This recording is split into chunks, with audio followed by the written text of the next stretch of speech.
Hello, and welcome back to this week's episode of A Little Bit Unglamorous, and I am having a serious case of the Mondays today.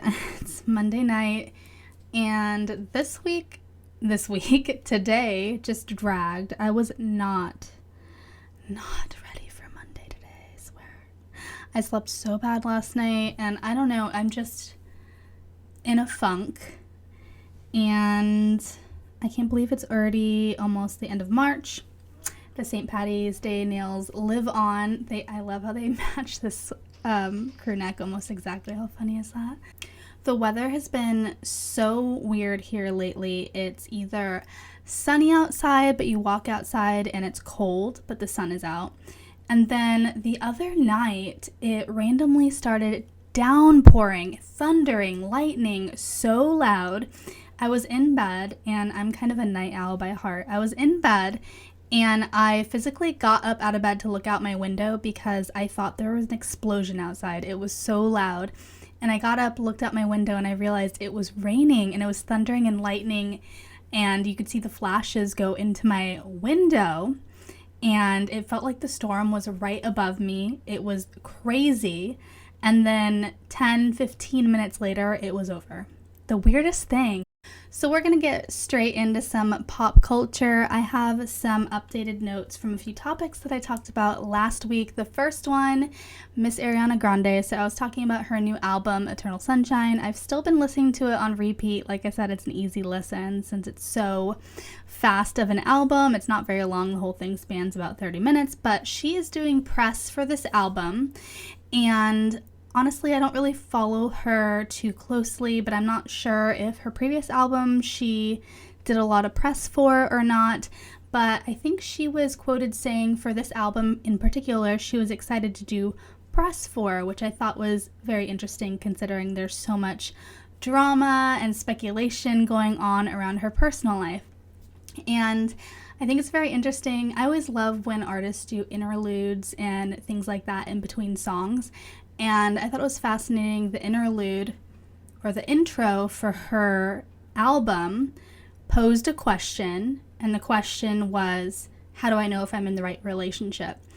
And the outro is a clip, funny enough, from her grandmother having a conversation and basically saying, you know, if you don't feel comfortable with A, B, and C, then you gotta get out. So it's an answer to the question. So it goes with what I said previously. The album is so cohesive, but she did some interviews, and I saw one in particular. I think it was the first interview she did was with Zach Sang. He's a YouTuber, podcaster, and I think he had like a radio show a long time ago, but he does podcasting. I think Ariana Grande is close with, I don't want to say random people, but random YouTubers like that she's just crossed paths with and kept in touch with. Apparently they've known each other for about 10 years. So she gave him the first exclusive interview for her album, and it was 2 parts. I think I listened to the first one. It was quite long. She was very comfortable in the interview. I think like at one point she took her heels off, and there was this meme going around on the internet because they were sitting on these kind of higher chairs, and instead of putting her coffee on the table, which would have been in frame, she had it on the floor.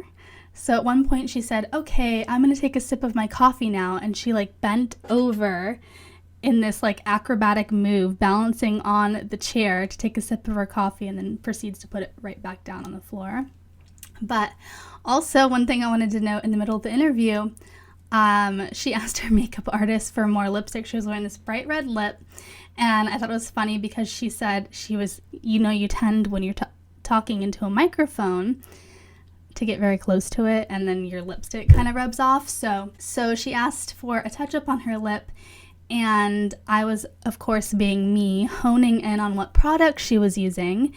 And for a minute, I thought it was the Natasha Denona Lip Bullet, which is my favorite. One of my favorite red lipsticks of all time, but after further investigation, and by further investigation, I mean rewinding about 30 seconds and watching it again, it was in fact Rem Beauty. I don't think I've tried, actually I do have I probably have one of her lip bullets like right here. Oh, I do. I have her original ones, which honestly I don't really feel like I wear too often, but the original matte ones, they're pretty fun. I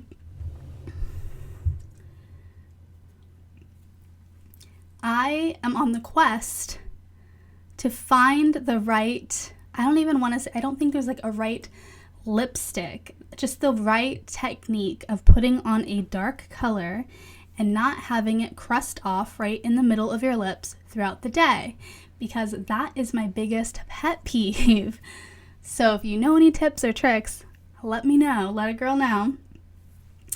Another clip that I saw that I thought was funny, and this is bouncing off the Ariana Grande topic. So TMZ paparazzi, you know how they have videos of them chasing down celebrities and they'll ask them questions and try to get little video clips of them. And I feel like sometimes they say some really weird stuff in order to provoke a response, because most of the time celebrities just walk by and ignore them, right? Well, there's this TMZ clip that I saw of Ethan Slater, and he is walking, the paparazzi are following him, and they're asking him questions, basically saying stuff like, how's your relationship with Ariana going? Do you plan to be in your son's life? Which is such a weird question to ask. And my first thought was, man, leave this man alone. Like, that's a really uncalled for question. And then I opened the comments. First of all, we love the internet. The internet can be really hilarious, cruel, yet hilarious. And most of the top comments were, no, let him be embarrassed like he embarrassed his wife. And I was like, fair. So, as I was stating, I've been watching Ariana Grande's new music video for her single, We Can't Be Friends, over and over and over again. And I kind of poked fun at the thought of her dating Evan Peters. I thought, I think I posted on my Instagram and said, low-key, they'd be really cute together. They'd look like a cute couple. Well, fast forward to this morning, I actually saw a clip, I think from TMZ. I don't know how accurate it is, but a clip that said that she had broken off with Ethan Slater already. She's kicked him to the curb and is dating Evan Peters, which I don't know if I put that into the universe or what, but you're welcome. But I think they honestly are really cute together. Also, I have a question for Ethan Slater. How dumb do you feel right now? So I've been seeing this news of a potential TikTok ban all over my feed, and personally, I don't really have much of an opinion on it. I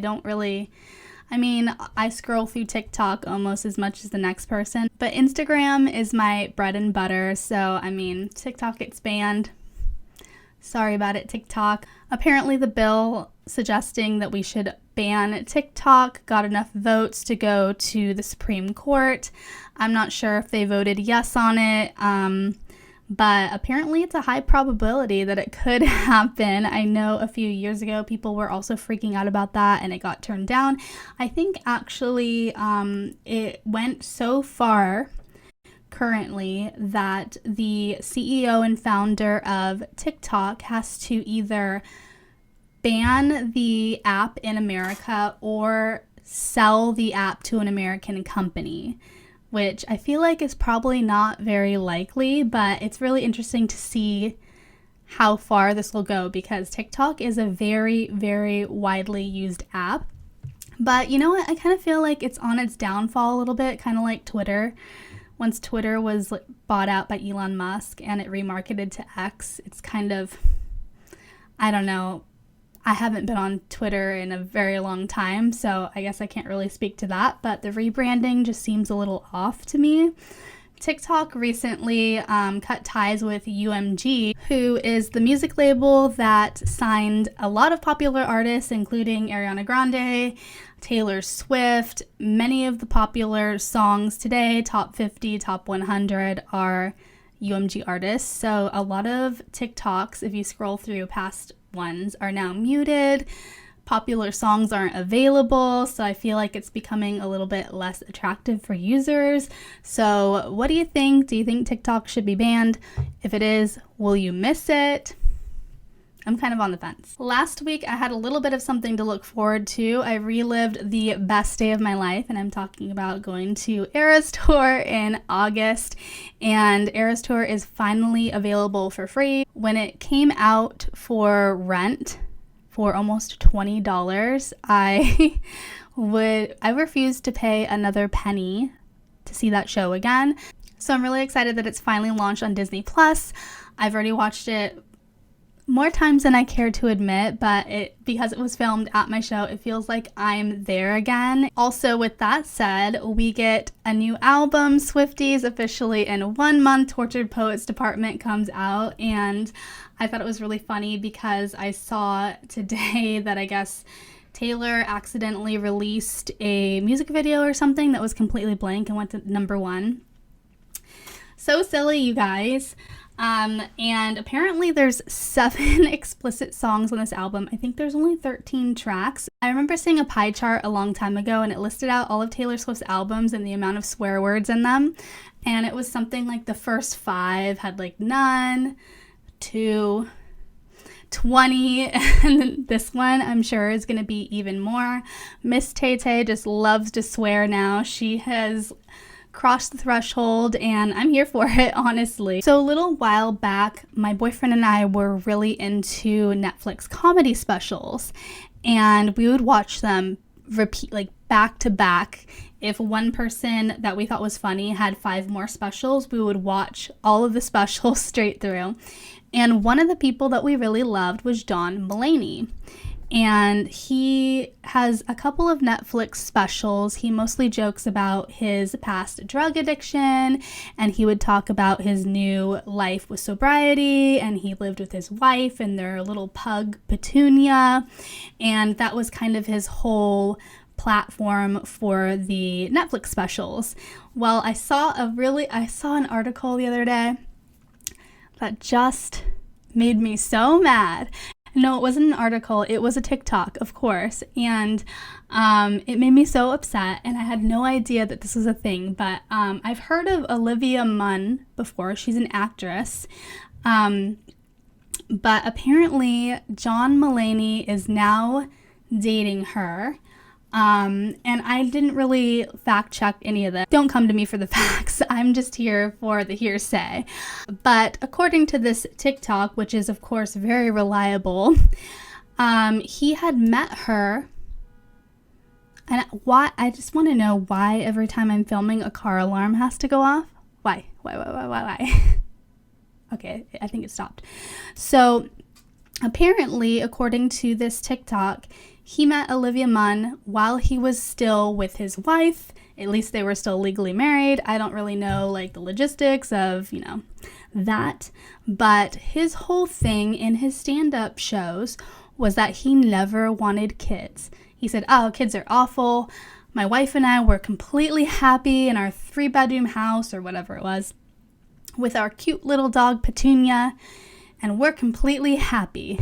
Anyway, so while he's still married to his wife, who I believe he had been with for at least 7 years or something like that, I believe that, I'm not sure if they were high school sweethearts, but they were definitely together before he made it big in the comedy realm, definitely before all the money. And so fast forward, he meets Olivia Munn, and they start dating, and he immediately gets her pregnant, and now they're living together, and they have a child together. I think, I'm not sure if it's a boy or a girl, but they have a child together. And the kicker in this story, if you're not already mad, I'm going to make you so mad right now, so I'll prep you. Are you ready? The kicker of this story is the dog also dies. I know. The dog dies apparently around the time when he is celebrating Father's Day with his new family. And I wasn't invested in this relationship, but I just feel like I hear stories like this so often, and it makes me so mad. I'm talking to you, Ethan Slater. How dumb do you feel, by the way? Moving on to some royal family drama. I typically am not too invested into the royal families. I do really enjoy watching the weddings. I remember when I was very young, I think I remember when Princess Diana's wedding was on, and I watched on my little tiny box TV in my childhood bedroom at 3 a.m. or whatever time it was. And then I think I watched a little bit of the Meghan Markle Harry wedding. I'm not really too invested in them though. I can't put my finger on it. There's just something about them that I don't love. I don't know what it is. It just rubs me the wrong way. I'm not invested in them. But anyway, we're going to talk about Kate Middleton, but then we're going to loop back to Meghan afterwards. So Kate Middleton has been out of the public eye for quite a while. Apparently since December, the paparazzi haven't seen her. She hasn't been seen out and about. And I think a news outlet broke this story. It's like one of those things, like, who noticed this? And then one article just decided to say, oh my God, where is Kate Middleton? Is she okay? Apparently she had some sort of abdominal surgery, and people were speculating if it was a planned surgery, if there was more to her health problems that they were being forthcoming with.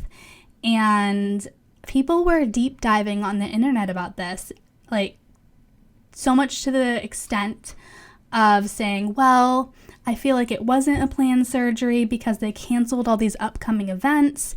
If it was something they had actually planned to do, they wouldn't have scheduled all of these events and then canceled them, which makes a lot of sense. So that kind of raised some eyebrows of, is she okay? Some people were crazy going as far as saying, is she dead? Which, that's terrible. I also saw a rumor. I think that Kensington Palace actually responded to rumors that the king had died because there were speculations on that. Not wish their death, people. Like, that's just bad energy. Poor Kate Middleton, she has never done anything wrong. But one of the main focal points of this whole drama was this photoshopped photo that Kate Middleton, or Kensington Palace, I think they run an Instagram on behalf of the royal family, because I remember it was a whole ordeal when Meghan Markle married into the royal family. She used to have quite a big online presence. Instagram, she ran a blog, I think it was called The Tig. I never followed it, but she had to shut all of that down when she moved to England and married Harry, and then the royal family just has this joint Facebook, Instagram, I think. So Kensington Palace has this Instagram account that they post on behalf of everybody in the royal family, and they had posted this update photo, I think it was Mother's Day in the UK, and they posted this photo of Kate Middleton and all of her children around her, and the internet was quick to rip that photo apart for its Photoshop fails. Things like fingers just being wacky, she didn't have her wedding ring on her hand, just little tiny details. Honestly, I didn't look at the photo too closely, but it didn't look like a terrible photo, you know? And the weird thing was, when people started going nuts over this photo, Kensington Palace released a statement, basically her saying, oops, I was the one who edited this photo, sorry, my bad. Which I feel like is so weird that they just threw her under the bus like that, because the royal family, who controls what they put out to the general public so extensively that they have this joint Instagram account to make announcements on the royal family's behalf, you think they would have some sort of editor. They could have thrown an intern under the bus. Why throw Kate Middleton under the bus with the Photoshop fail? And so people were wondering, is that the actual truth? Is she okay? Why did supposedly William only go see her one time? Is she getting a BBL? Yes, people thought she was actually getting a Brazilian butt lift, which is absolutely outrageous. But then again, apparently today, as I'm filming this, a new video footage was seen of her walking around a farm, I think, with William. And it was the first sighting we've seen of her for a very long time. So people are wondering if she's going to come out and start talking about this ordeal and if she's going to kind of give an update on her health. But I just thought it was interesting how people were just so up in arms over this one article that said, wait a second, we haven't seen Kate Middleton in months. Is she okay? Is she alive? Oh my gosh. But yeah, the public really ran with that one. And while we're talking about the royal family, I did touch a little bit on Meghan Markle and how she used to have this big online presence. And so her and Harry made this big public exit from the royal family. It's longer than a year ago now, right? And apparently she's making her come back to social media. She has an Instagram account again, and she's starting a new lifestyle blog, and the name of it is American Riviera Orchard. Kind of sounds like a winery. But anyway, it hasn't launched yet. It's just a website, and you can sign up for their wait list, apparently.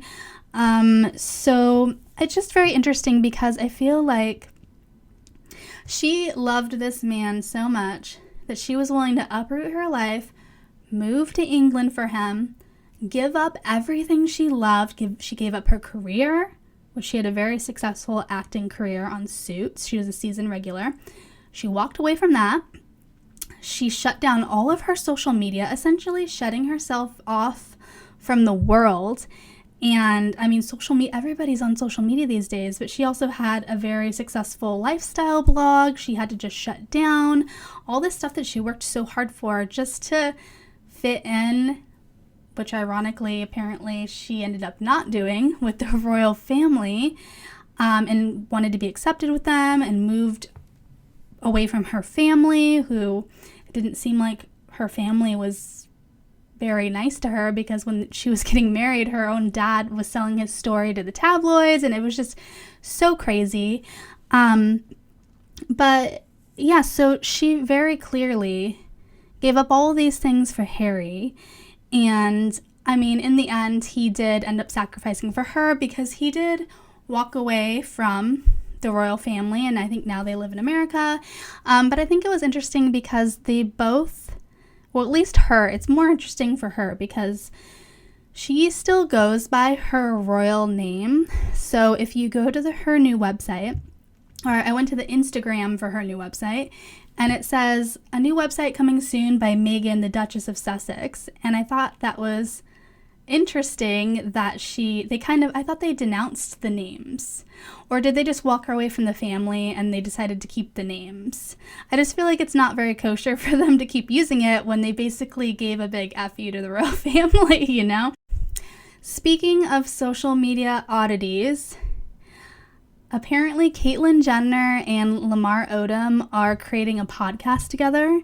So if you're not familiar, Caitlyn Jenner, formerly known as Bruce Jenner, is the father of Kendall and Kylie Jenner, used to be married to Chris.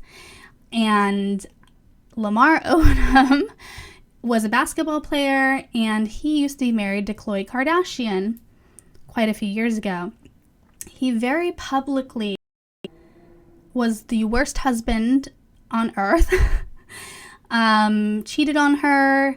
He was found passed out in a brothel on tons of drugs.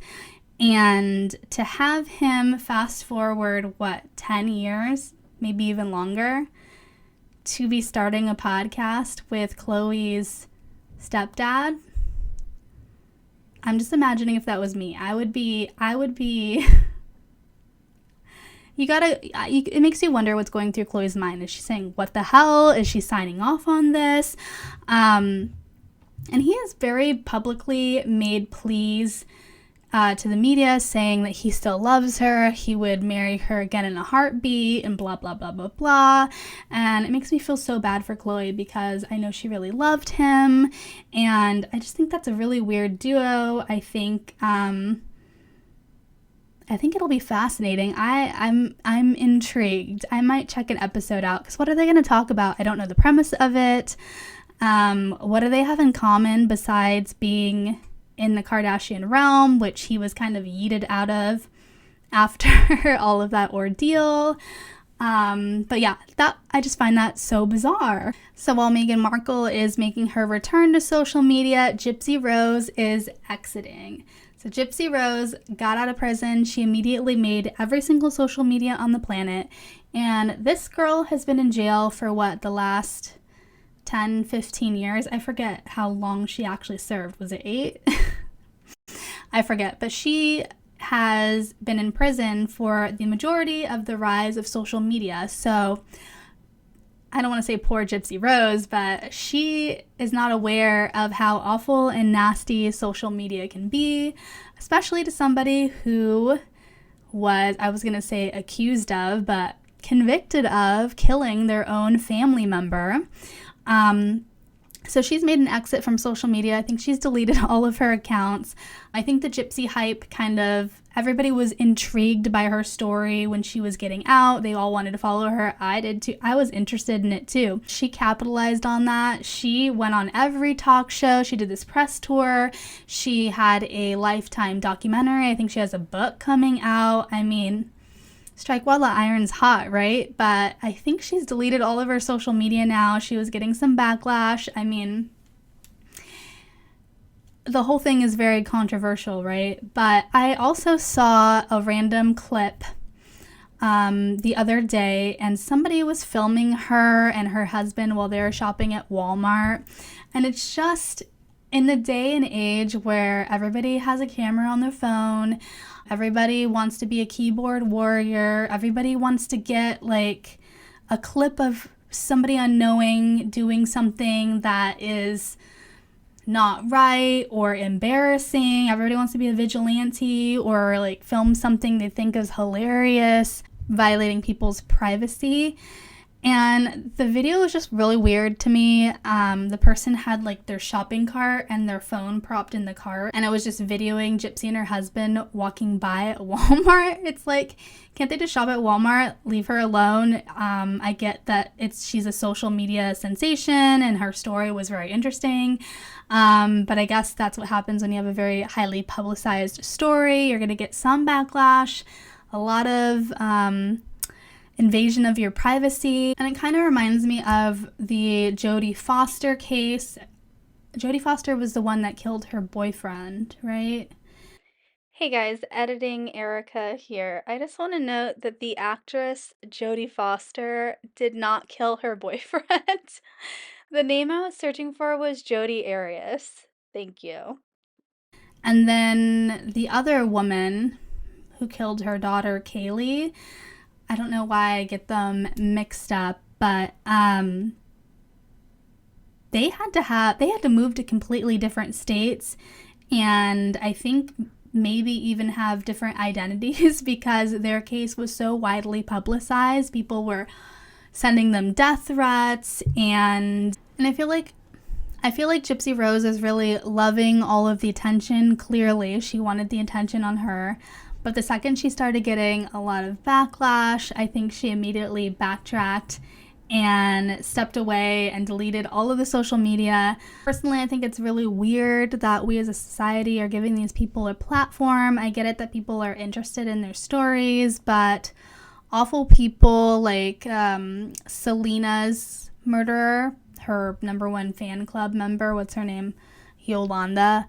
She's getting out of prison, I think, this year.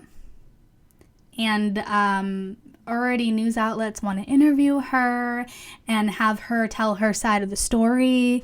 And I think that's really appalling considering she shot Selena in cold blood. Someone she claimed was one of her best friends and she was her biggest fan. That that to me is just disgusting, and I just think we as a society need to not give these people a platform. Something funny I saw in the news, apparently the state of Texas has blocked Pornhub. I'm not really sure why. I don't really know the reasoning behind that or the legislative reasons behind that. But I thought that was really funny. So Texas officially has no porn and no abortions. Okay, moving on to the main topic of the podcast, Love is Blind, Season 6 reunion. Let's get straight into it. So the reunion starts, and Jeremy and Sarah Ann walk out on the stage together, and everybody in America collectively thinks, what the hell? Everybody in America is collectively appalled that Sarah Ann and Jeremy would show up together after publicly embarrassing Laura, who Jeremy was engaged to.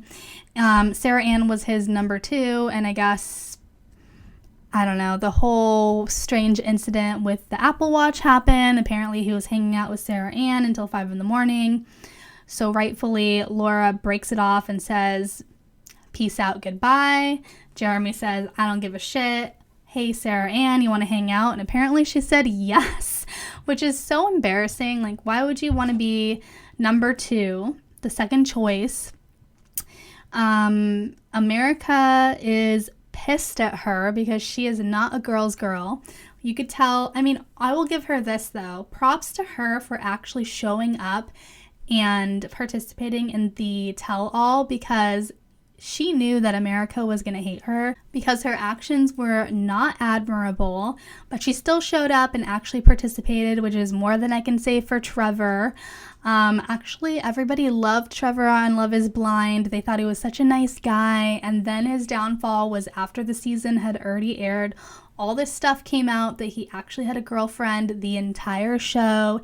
He was texting her on the plane ride there, basically saying how much he loved her and he wanted to marry her, and all this was just pretend. And so he shows up on the reunion stage, and of course they're asking him about that. He literally freezes and says, about that, he just is a deer in headlights. Has nothing to say, can't explain it at all, because what is there to say? It's all true. Basically says nothing, and then is sitting there and he's like, can I just leave now? And he gets up and walks off the stage and leaves. So awkward. He could have at least, he had time to prepare to make it look a little bit better on him, because he's looking like a real douchebag in front of the world, and I feel like he had a chance to do a little damage control. He completely crashed and burned and just destroyed that opportunity, and he just looks like a fool. So looping back to Sarah Ann, they obviously had her and Laura kind of duke it out a bit, so to speak.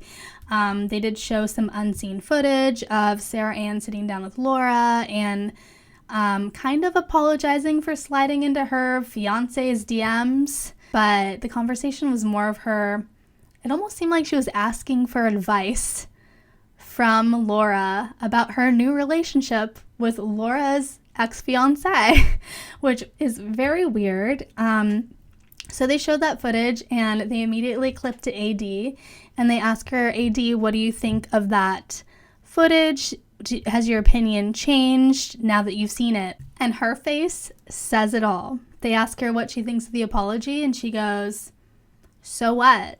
My opinion is the same. She still pursued somebody else's man, slid into the DM. She still did it knowing it was wrong. So what if she apologized? So her apology is pretty much null and void because she did pursue somebody else's man. And side note, but Sarah Ann's kind of updo was giving me high school dance in like the worst possible way. She's so pretty too. I don't want to like come for her. She is pretty.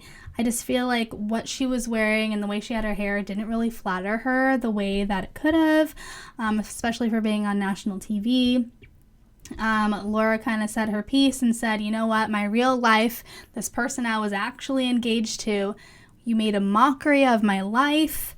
My whole family flew out. My grandma flew out for this wedding just for it to be a spectacle.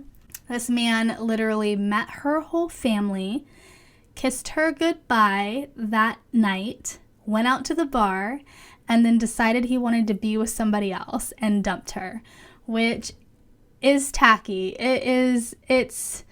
You'd think that people would think, wow, I wonder how this is going to look on TV before they do it. I mean, I get that people do it in real life all the time, but it's like people do a lot of things thinking, oh, nobody's ever going to know that I did this awful thing, or no one's ever going to clock them or find out, but they have cameras in their face.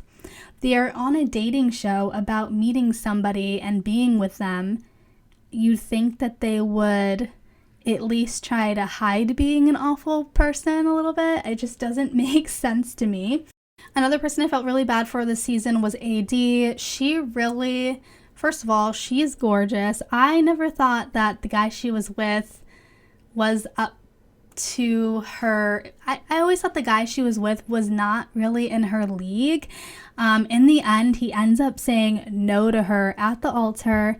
She's heartbroken. Fast forward to the reunion. They're sitting next to each other. You could tell they're pleasant towards one another, but clearly there's still open wounds, so to speak.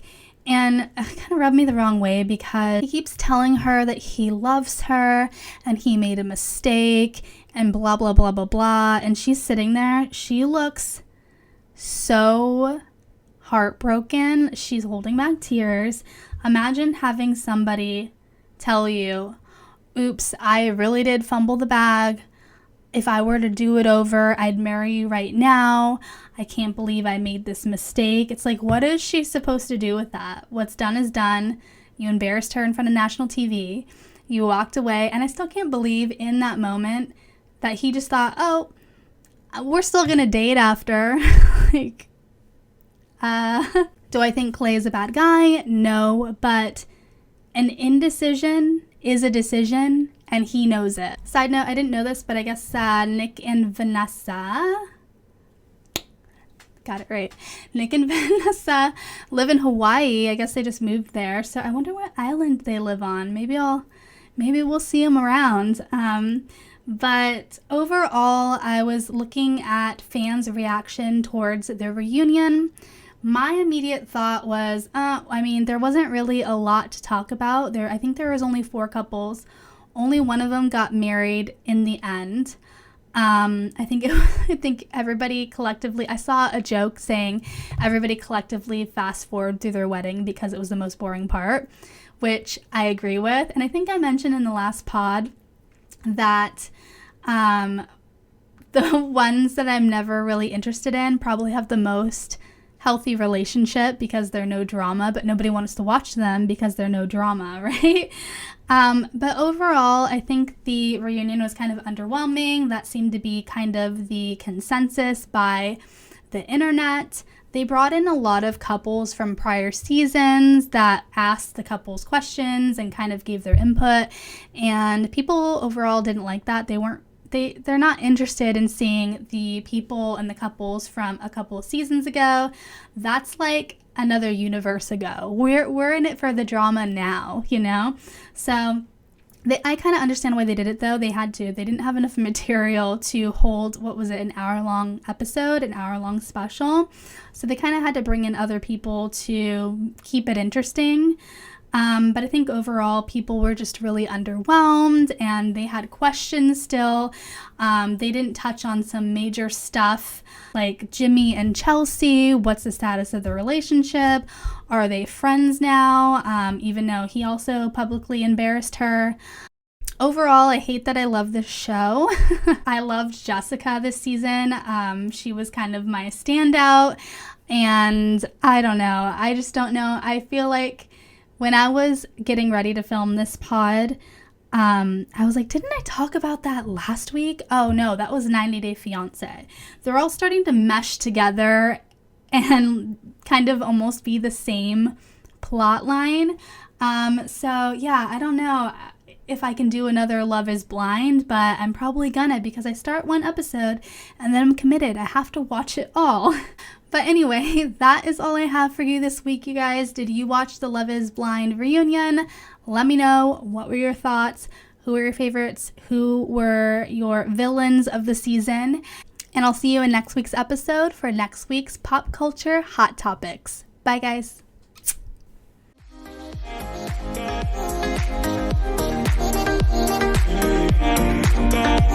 Yeah.